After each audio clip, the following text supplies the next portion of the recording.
News World Headquarters in New York. This is World News Tonight with David Muir.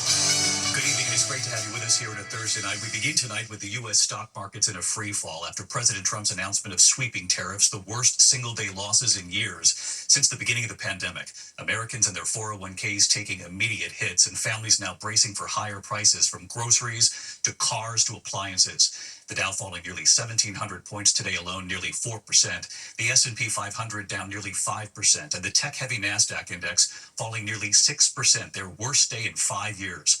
President Trump announcing a baseline 10% tariff on goods coming into the U.S., even steeper tariffs from many countries, including China, the EU, Japan, and South Korea. Late today, President Trump saying, quote, "I think it's going very well." In addition, overnight, a 25% tariff on all imported cars and auto parts kicked in. And tonight, the third largest U.S. automaker, Stellantis, the maker of Chrysler, Dodge, and Jeep, now laying off 900 workers in Indiana and Michigan. Nike saw its stock fall more than 14% today. Apple stock falling more than 9%. And analysts say bringing back production to the U.S., even if just 10% of iPhones were made here, it would more than triple the cost of an iPhone. So how will this all work? How long will this pain last? And what President Trump said today about the economic pain already. ABC's chief business and economics correspondent Rebecca Jarvis leading us off tonight from Wall Street. Tonight, U.S. stocks in free fall. President Trump sweeping new tariffs, sending stocks plummeting, leading to the market's worst day since the start of the pandemic 5 years ago. The Dow plunging nearly 1,700 points, or 4%. The S&P 500 down more than 4.8%. The tech-heavy NASDAQ down nearly 6%. Among the hardest hit, car makers, including U.S. companies Ford, Tesla, and General Motors. And already tonight, the president's sweeping tariffs taking a toll on American jobs. The third largest automaker in the U.S., Stellantis, which makes Jeep, Chrysler, and Ram, temporarily laying off 900 workers in Indiana and Michigan as it pauses production in factories in Canada and Mexico after the president's new 25% tariff on foreign-made cars. And for Americans watching their 401ks shrink and bracing now for higher prices from groceries to cars, economists across the board arguing this is not a surprise with tariffs so steep. The tariffs are a tax on imports, and that tax has to be borne by somebody, and history suggests that it's going to be the American consumer. Everything from a banana to your shoes to consumer electronics, you're going to be paying more for it. Other American companies seeing their stocks plunge too. Nike, which produces about half its shoes at factories in Vietnam, down 14.4%.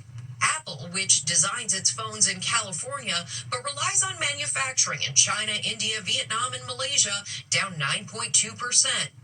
And if Apple made just 10% of its phones back here in the U.S., analysts estimate the cost of an iPhone would surge from $1,000 to $3,500 because of the cost of labor here. Home building and furniture hurt too. Restoration hardware stock sinking 40% as the president announced his tariffs. The CEO reacting in real time. And tonight on Wall Street, investors telling me the pain is far from over. Living through a day like today, not knowing what the next few days are going to bring or the next quarter, that's where it gets a little troubling. And David, we are just in day one, just 24 hours since the president's announcement. It's still unclear how countries will respond, how they'll react, whether they'll negotiate or retaliate. JP Morgan tonight saying that if these tariffs are sustained, it will likely plunge the U.S. and the world into recession. David? Rebecca Jarvis leading us off tonight. Rebecca, thank you. The president late today leaving the White House amid the markets plunging, saying, "I think it's going very well," signaling he will stay the course. Here's Mary Bruce.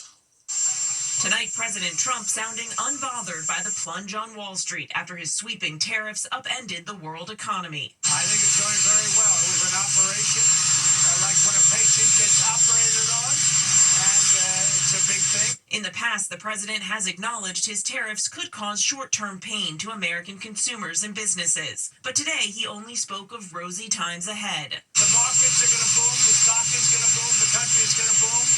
I And the rest of the world wants to see, is there any way they can make a deal? But watching the markets dive today, the president's own former Treasury Secretary Steve Mnuchin saying he hopes there can be a deal to lift some of these tariffs, acknowledging the reality that fulfilling Trump's pledge to return manufacturing to the U.S. will take years. I'm hopeful that those will be negotiated down, that those are tariffs that will bring people to the table and we'll negotiate them down. Now, for many businesses, it takes a while to move the manufacturing base. Tonight on Air Force One, the president laying out a timetable. How long will it take to get manufacturing, American manufacturing, to where you would like to see it?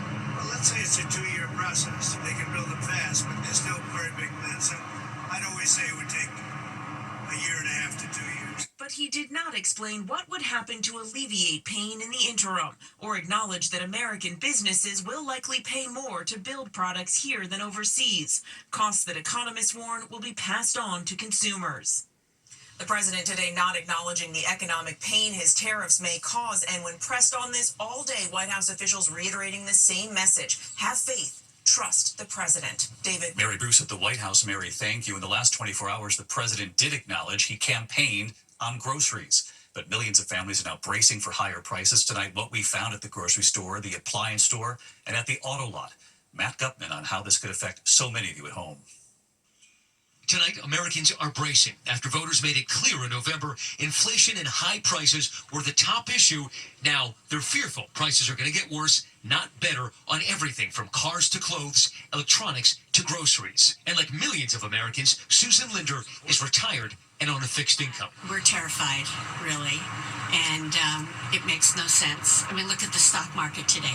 It makes no sense that these tariffs have gone into effect. Those tariffs will mean higher costs at the supermarket on produce not grown here and on coffee, chocolate, and other items. Something else to look out for, seafood. The USDA says 80% of seafood consumed in the U.S. comes from high tariff countries, places like Vietnam, Indonesia, India, Canada, Chile. So that could rise. Tonight, analysts say these new tariffs could cost an average American family of 4 up to $7,200 extra a year. It was just 24 hours ago the president acknowledging he campaigned by talking about groceries. It's such an old-fashioned term, but a beautiful term, groceries. It sort of says a bag with different things in it. Groceries went through the roof, and I campaigned on that. For this father of 3, it's not old-fashioned. It's a real concern with prices set to go higher. We're going to start feeling the pinch pretty soon, right? We're feeling it now, you know. I go in there, I see the prices. I try to act like they don't exist, and I just try to work harder. Almost every industry feeling the pinch. This appliance store in Norwood, Massachusetts hopes to absorb some of the costs. If there are increases in price, you know, they'll see if the manufacturer can absorb some of them too. You know, really just to keep the cost down for the consumer. And this Toyota dealership in Palm Beach, Florida, is trying to hold out too. They would be able to absorb, sustain a period of time, you know, with these without really passing it along to consumers. But at David Dion's furniture store in LA, he says he'll have to pass on at least some of the costs to the consumer. If you had to absorb more of the tariff and not pass it on to consumers, could you stay in business? No. I will get out of business. There is no way I can absorb this kind of cost. And David, as we just saw, some of those businesses will try to absorb the cost, but the reality is, from furniture to appliances, from cars to groceries, it's consumers will have to bear the burden of those tariffs. David. We're just 24 hours in, and we're going to stay on this. Matt Gutman with us tonight. Matt, thank you. To the other major news this Thursday night, authorities are warning of potential tornadoes again tonight. Dangerous storms moving in across multiple states. There have been at least 30 tornadoes already. At least 6 people are dead. This EF3 with 150-mile-an-hour winds near Lake City, Arkansas, families sheltering underground. So Lee Goldberg is standing by with the forecast, and Victor Akendo from the storm zone. Tonight, families in fear, bracing for powerful storms amid a devastating and deadly tornado outbreak. More than 30 tornadoes reported in the last 24 hours. All I see is a piece of plywood. East of Memphis, lightning flashing as first responders search for survivors after an EF3 tornado with 160-mile-an-hour winds slammed Selmer, Tennessee. And northwest of Memphis in Lake City, Arkansas, a tornado emergency declared for this EF3 monster. Please, God, keep it going right. You can hear Britton Tyner praying as that massive tornado bore down on his family, taking shelter underground. Morgan Ernest telling our Ginger Z she rode out the tornado in the cellar with her 2 toddlers, husband, and mother. You could feel just in that storm cellar, just it shaking, and the debris falling down. This SUV landing on top of the shelter. Thankfully, they were able to get out and round up the family dog and her 5 puppies. The tornado tearing a path of destruction across town. This was Super Body Auto and Paint in Lake City. You can see that pickup truck flipped upside down. The owner and his wife were here when the tornado hit. Family tells me they were stuck underneath all of this rubble for 3 hours. Firefighters rushing them to the hospital. What did they say when they called you? That the building had fallen on them.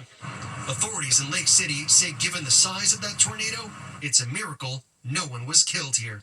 David, this will take a massive cleanup effort. They just can't work fast enough as there are real concerns about more storms that could bring catastrophic flooding. David? In that same region, Victor, thank you. Let's get right to Chief Meteorologist Lee Goldberg from our New York station, WABC, tracking another dangerous night ahead. Hi, Lee. David, flash flooding in Little Rock right now, 4 to 5 inches an hour with rainfall rates, vehicles being rescued. There are tornado warnings west of Nashville. The tornado threat could even be higher in Texarkana and Little Rock tomorrow, maybe some EF3s. It's day 3 of the higher risk for life-threatening flooding. We could have 6 to 10 inches of additional rainfall. That could send local streams, creeks, and rivers into major flood stage. We have to wait till Sunday for relief. David? Lee Goldberg back with us, Lee. Thank you. We turn now to the deadly home explosion and the massive inferno near Detroit. And here's Trevor Ault. Tonight, a deadly house explosion rocking this Michigan neighborhood. Charred wreckage and a massive hole left in its wake. First responders on the scene south of Detroit just before 6 this morning, battling the inferno. It was all just flames. It was a big boom. Exactly when I woke up, I heard that big boom. The force of the blast launching a couch into a window across the street. A second home also catching fire. Debris strewn across multiple yards, littering trees and rooftops. Authorities say 2 people were inside at the time of the blast. Upon arrival, the officers located a 37-year-old female trapped in the house under rubble and a 38-year-old male who had actually been blown out of the house into the front yard. Both victims were hospitalized for extensive burns and other injuries. Authorities say the woman later died. And David, this morning's blast is under investigation, but officials say they do believe it's gas-related. David, Trevor Ault with us tonight. Trevor, thank you. A major headline in Washington, President Trump firing several members of the National Security Council following an Oval Office meeting with a far-right activist. Also tonight, what HHS Secretary Robert F. Kennedy Jr. told our reporter. He now acknowledges mistakes were made amid the massive firings in his department. Here's Rachel Scott.